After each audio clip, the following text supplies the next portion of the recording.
Christians know the commandment, do not steal. They read the Bible, go to church, listen to sermons, and sing about holiness and honesty. Yet history reveals an unpleasant fact. Religiosity by itself does not protect a person from moral failure. More than that, sometimes a religious person becomes especially skilled at justifying themselves. American history knows many such cases.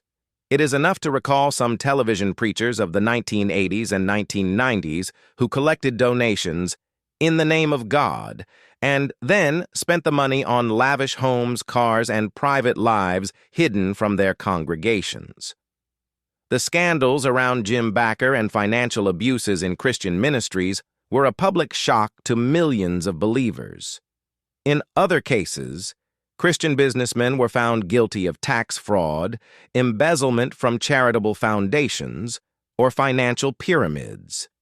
Sometimes these were people who every Sunday stood in church with their hands raised. A hard question arises.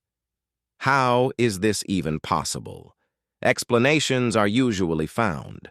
A person tells themselves that the state is unjust, that taxes are too high, that everyone does it, that they are merely borrowing temporarily, that the church needs the money, or that God will forgive them.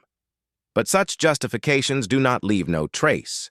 Psychology calls this cognitive dissonance, an inner conflict between who a person believes themselves to be and what they actually do. If someone believes they are an honest Christian but at the same time steals, tension arises within. And to reduce it, they begin not by changing the action but by changing the explanation for it. Thus, an internal split is born. Conscience gradually loses sensitivity. A person becomes capable of praying and deceiving at the same time. Outwardly, they remain religious, but their inner person begins to crumble. Interestingly, the problem is not in the Old Testament. Sometimes you hear, well, that's an Old Testament commandment. But Jesus explicitly repeats the command, do not steal. Moreover, he deepens its meaning.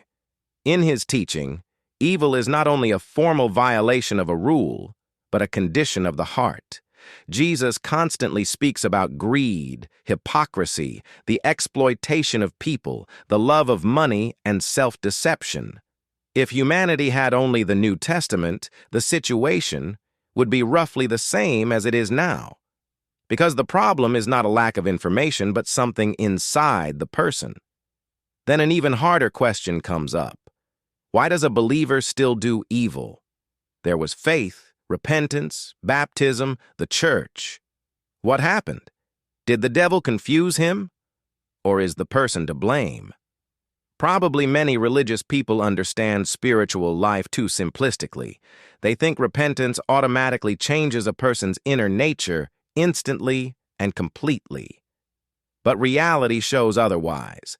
Baptism does not erase psychological trauma, fear, greed, vanity, the desire for power, or the inclination to live at others' expense. All of these continue to live within a person as potentialities. A person can know the commandments intellectually and yet utterly fail to grasp their essence. The command, do not steal, is not only a prohibition against reaching into someone else's pocket. It is a call to learn to see another person as having the same worth as oneself. It is a matter of love of neighbor, justice, and honesty. And such inward understanding takes years. That is why the theme of growth is so important in Jesus' teaching. It is no accident that he constantly uses images of trees, fruit, seed, and soil. He is speaking of the gradual transformation of personality, of the slow change of the inner person. True Christianity is not a magical religious ritual, but a path.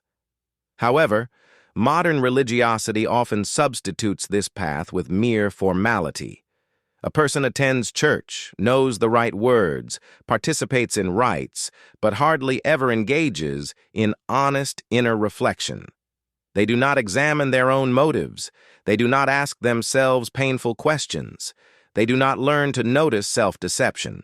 And without that inner work, a person remains vulnerable. Character development in accordance with Jesus' teaching implies a constant practice of sincere accountability and a willingness to give up self-justifications.